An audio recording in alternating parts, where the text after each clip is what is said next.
नमस्कार प्यारे साथियों, स्वागत है आपका रामानंद क्लासेस के YouTube चैनल पर। साथियों, हमने छोड़ा था राजस्थान की प्राचीन सभ्यताओं पर और आपके सामने अगली सभ्यता है राजस्थान की बैराट सभ्यता। दोस्तों, बैराट सभ्यता है एक जिला है जिसका नाम है जयपुर में। दोस्तों, जयपुर में कुछ पहाड़ी हैं और जयपुर में कुछ पहाड़ी हैं। जयपुर में एक पहाड़ी है जिसका नाम है बीजक की पहाड़ी। जयपुर में एक पहाड़ी है जिसका नाम है बीजक की पहाड़ी और जयपुर में पहाड़ी है भौमली की पहाड़ी, बीजक की पहाड़ी, भौमली की पहाड़ी और महादेव की पहाड़ी। कौन सी पहाड़ी? महादेव की पहाड़ी और गणेश की पहाड़ी। और जयपुर में पहाड़ी है दोस्तों भीम की पहाड़ी। कौन सी पहाड़ी? भीम की पहाड़ी। देखो, जयपुर में कुछ पहाड़ी है जिनमें से नाम है बीजक की पहाड़ी, भौमली की पहाड़ी, महादेव की पहाड़ी, गणेश की पहाड़ी और भीम की पहाड़ी। दोस्तों, बीजक की पहाड़ी पे एक नगर विकसित हुआ जिसका नाम है विराट नगर।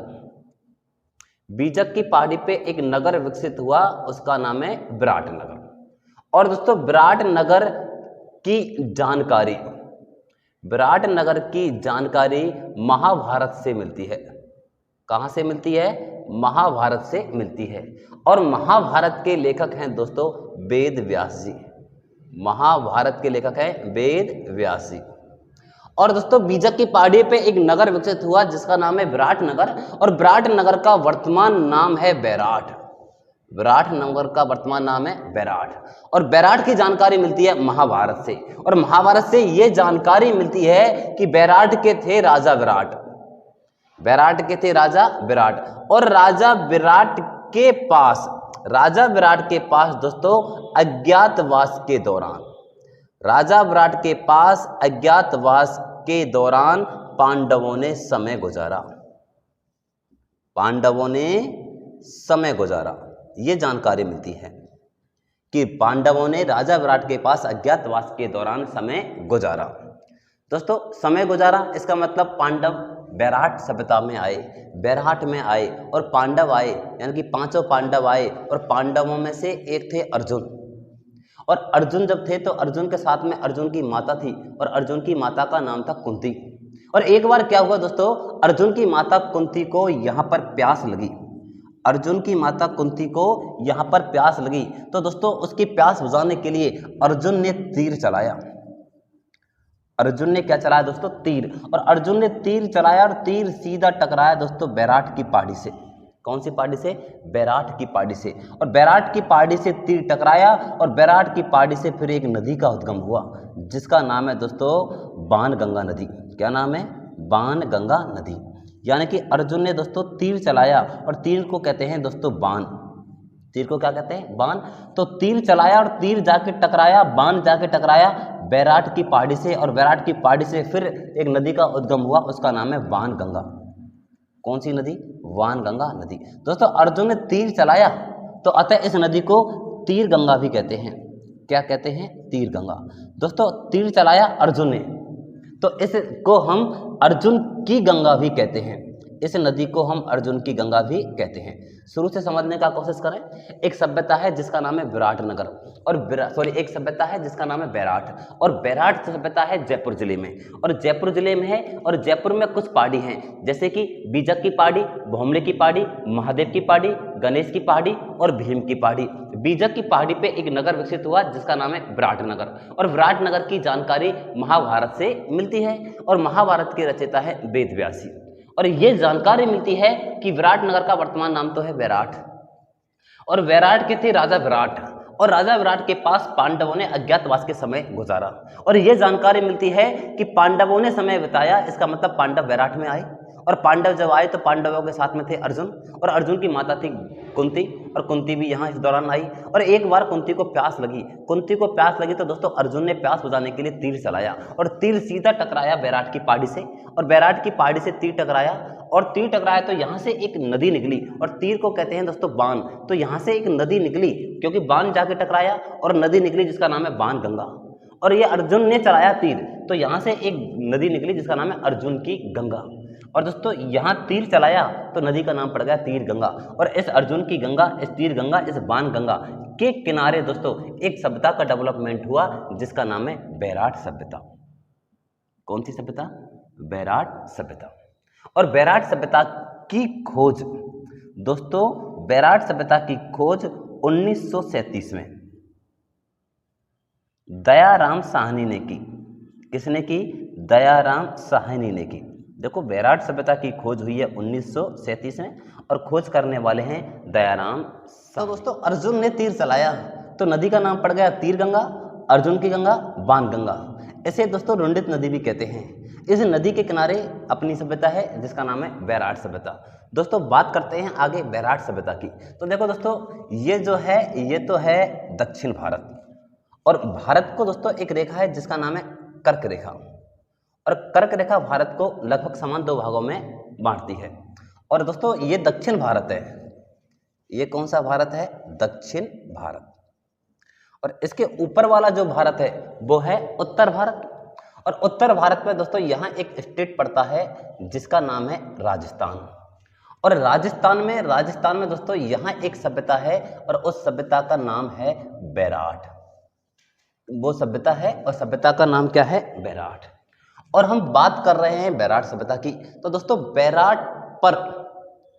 बैराट सभ्यता पर उत्तर भारत के बैराट सभ्यता पर उत्तर भारत के चंद्रगुप्त मौर्य ने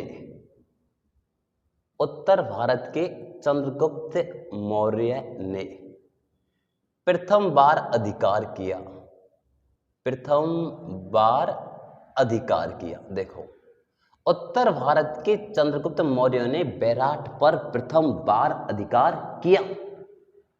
बैराट पर तो शासन किया पहले राजा विराट ने, और उसके बाद अधिकार की बात है तो पहली बार बैराट पे अधिकार किया है उत्तर भारत के चंद्रगुप्त मौर्य ने। और चंद्रगुप्त मौर्य के गुरु का नाम था कौटिल्य। क्या नाम था दोस्तों? कौटिल्य, जिसे हम दोस्तों विष्णुगुप्त कहते हैं। क्या कहते हैं? विष्णुगुप्त। चंद्रगुप्त मौर्य के गुरु का नाम था कौटिल्य, और ये तक्षशिला के निवासी हैं। तक्षशिला जो पाकिस्तान में है। कहां पे है? पाकिस्तान में। उत्तर भारत के चंद्रगुप्त मौर्य ने बैराट पर पहली बार अधिकार किया, और चंद्रगुप्त मौर्य के गुरु का नाम था कौटिल्य विष्णुगुप्त, निवासी तक्षशिला पाकिस्तान। और चंद्रगुप्त मौर्य के पुत्र थे अशोक महान। चंद्रगुप्त मौर्य के पुत्र थे अशोक महान। अशोक महान, चंद्रगुप्त मौर्य का पुत्र था दोस्तों अशोक महान। और अशोक महान ने दोस्तों 261 ईस्वी में एक युद्ध लड़ा, कलिंग का युद्ध। अशोक महान ने 261 ईस्वी में कलिंग का युद्ध लड़ा, और दोस्तों कलिंग के युद्ध में लाखों करोड़ों हजारों लोग मारे गए।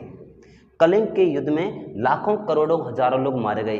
तो इस युद्ध के बाद अशोक महान ने आगे लड़ने की बजाय शांति का नारा दिया, धम्म घोष का नारा दिया। यानी कि कलिंग के युद्ध में लाखों करोड़ों हजारों लोग मारे गए। तो अशोक महान का इसके बाद हृदय परिवर्तन हो गया। तो उसके बाद अशोक महान ने शांति का नारा दिया।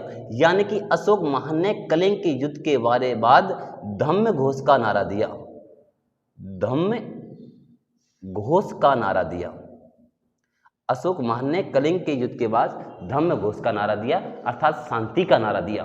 और अशोक महान के गुरु का नाम था दोस्तों उपगुप्त। अशोक महान के गुरु का नाम था उपगुप्त। और उपगुप्त की प्रेरणा से दोस्तों, उपगुप्त की प्रेरणा से अशोक महान बौद्ध अनुयायी बन गया। कौन बन गया? बौद्ध अनुयायी बन गया। उपगुप्त की प्रेरणा से अशोक महान बौद्ध अनुयायी बन गया। दोस्तों, भारत में सर्वप्रथम शिलालेख अशोक महान ने लगवाई। शिला यानी पत्थर की शिला, और लेख यानी लिखना। पत्थर की शिला के ऊपर लिखना शिलालेख कहलाता है।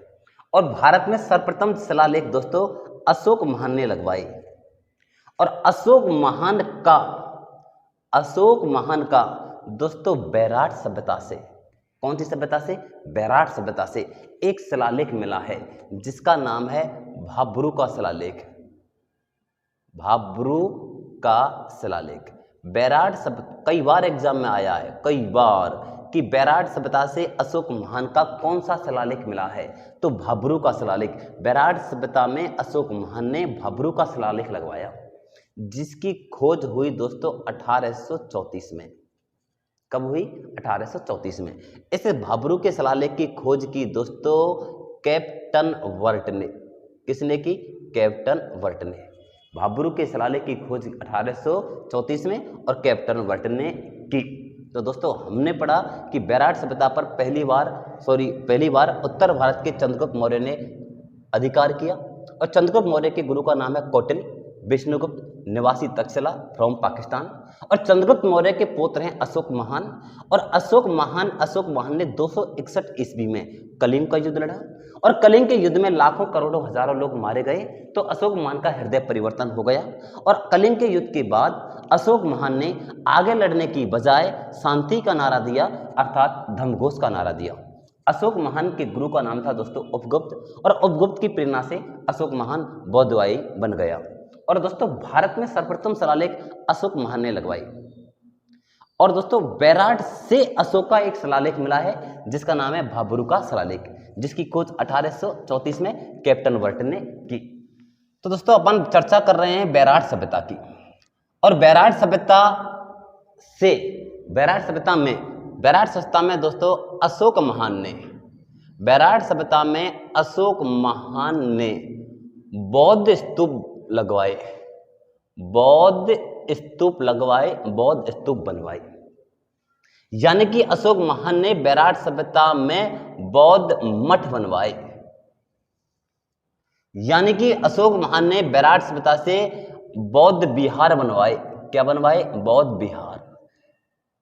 यानी कि दोस्तों बेराट सभ्यता से अशोक महान के बौद्ध स्तूप, बौद्ध मठ व बौद्ध विहार की जानकारी मिलती है।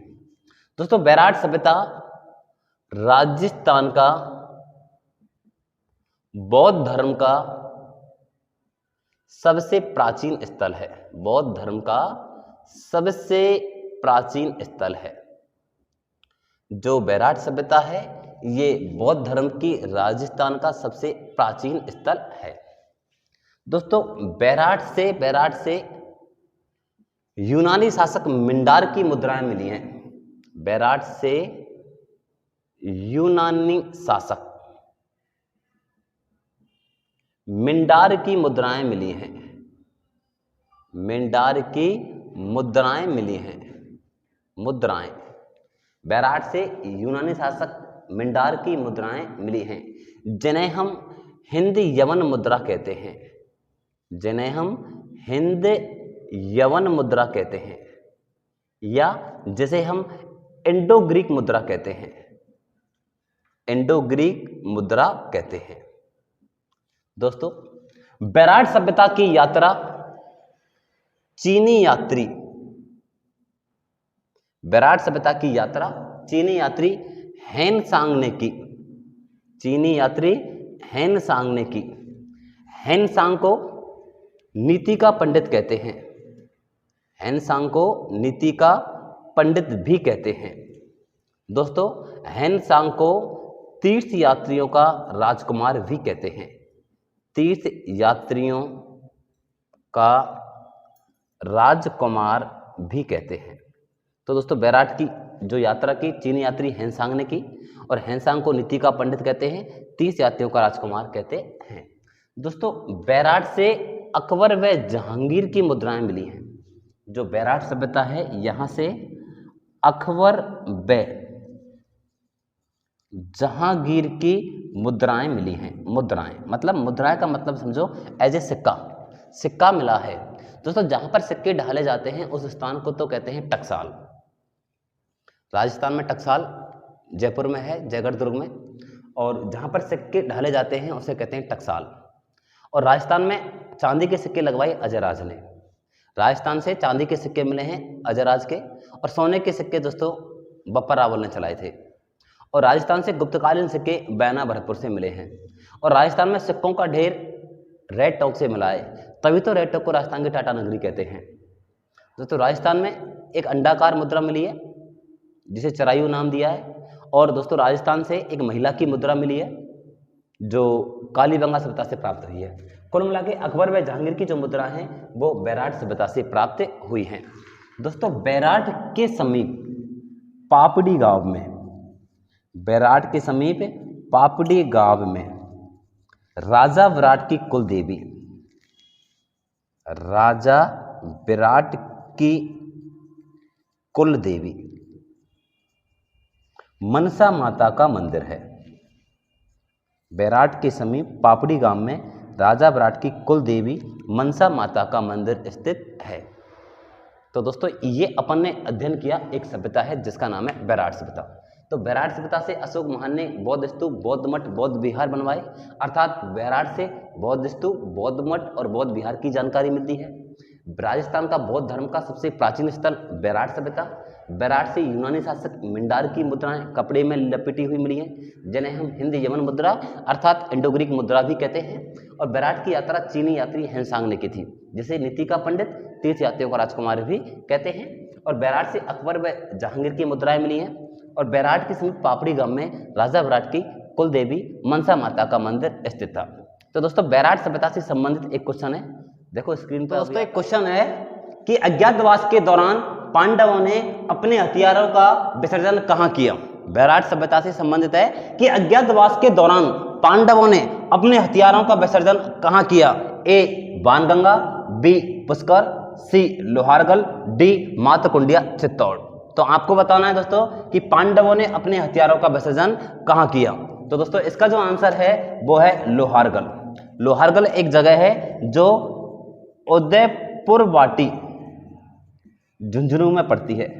लोहारगल एक जगह है जो उदयपुर वाटी झुंझुनू में पड़ती है। तो पांडवों ने अपने हथियारों का विसर्जन अज्ञातवास के दौरान लोहारगल किया था। और दोस्तों लोहारगल, उदयपुर वाटी, झुंझुनू को हम शेखावाटी का हरिद्वार कहते हैं।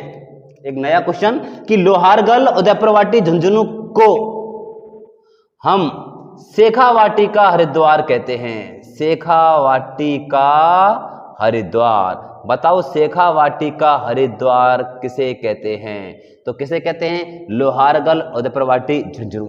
एग्जाम में क्वेश्चन आया कि राजस्थान का हरिद्वार किसे कहते हैं। राजस्थान का हरिद्वार किसे कहते हैं। तो दोस्तों राजस्थान का हरिद्वार कहते हैं पुष्कर अजमेर को। क्या कहते हैं, राजस्थान का हरिद्वार। दोस्तों एग्जाम में क्वेश्चन आया कि मेवाड़ का हरिद्वार किसे कहते हैं। तो मेवाड़ का हरिद्वार कहते हैं मातकुंडिया चित्तौड़, यानी मातकुंडिया चित्तौड़ को मेवाड़ का हरिद्वार कहते हैं। क्या कहते हैं, मेवाड़ का हरिद्वार। 4 क्वेश्चन सीखने को मिले हैं कि अज्ञातवास के दौरान पांडवों ने अपने हथियारों का विसर्जन कहाँ किया। तो पांडवों ने अपने हथियारों का विसर्जन किया लोहारगल, उदयपुर वाटी, झुंझुनू। और लोहारगल, उदयपुर वाटी, झुंझुनू को हम शेखावाटी का हरिद्वार कहते हैं। एग्जाम में आया कि राजस्थान का हरिद्वार किसे कहते हैं। तो पुष्कर अजमेर को कहते हैं। एग्जाम में पूछा सेकंड ग्रेड में कि मेवाड़ का हरिद्वार किसे कहते हैं। तो मातकुंडिया चित्तौड़ को मेवाड़ का हरिद्वार कहते हैं। धन्यवाद दोस्तों। यदि क्लास समझ में आई हो तो रामानंद क्लासेज को आप लाइक करें, सब्सक्राइब करें, कमेंट करें और आगे से आगे फॉरवर्ड करें, जैसे आपको और आपके साथियों को भी इसका लाभ मिल सके।